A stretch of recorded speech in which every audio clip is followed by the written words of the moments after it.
Well, these storms come just 2 weeks after the towns of Globe and Miami and Gila County were slammed by devastating flooding. Now people in the area are doing everything that they can to prepare for yet another round of heavy rain this weekend.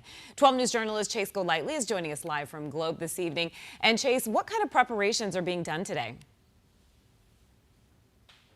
Well, Creepy, one of the biggest things that we're seeing is that the city of Globe has actually implemented a curfew from dusk till dawn. That taking over this entire section right here of downtown Globe from right here on Broad Street all the way to the 60. They have it barricaded off, and you can see why. It was this area that saw significant flood damage from that storm that came through about 2 weeks ago. Just what I want to show you is that there's still a lot of cleanup efforts going on right here. You can see that this building has been marked unsafe, that people cannot go inside. You have this one. You can see all the damage. The front end of this store completely taken off from those floods that were going as fast as 65 miles per hour. The building right next to it, same situation. You can see all the damage right here. Another notice saying it's unsafe to enter this building. We saw a couple of these on the shops here in downtown Globe. Some of them are okay. Some of them have those signs. But talking about efforts that businesses are making, look at all these sandbags that are posted right in front of the antique mall right here that also saw significant flood damage. You can see about 100 bags or more stacked up right towards the businesses. Even those that saw that significant damage are still doing everything they can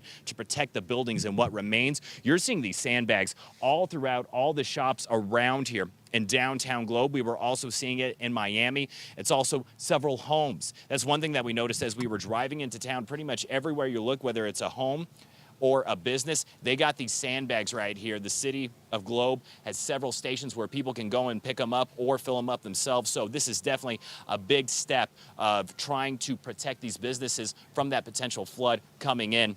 As far as, again, that curfew, the city saying that they're putting that in place just as a safety precautions. Everything right behind us, all those shops are still open. That is clear to go. It's really just this section that we're in right now that has the curfew. That's going to be going on until Tuesday, unless the situation here isn't as severe as what they are anticipating. But just after everything city and Miami went through 2 weeks ago, they're taking all the precautions they can to keep people and businesses safe. Of course, we'll have to see what happens. But coming up at 6 o'clock, we're hearing from a homeowner who stacked dozens of sandbags in front of her home after that last storm. Again, that's coming up at 6 o'clock. We're live in Globe. Chase Golightly, 12 News.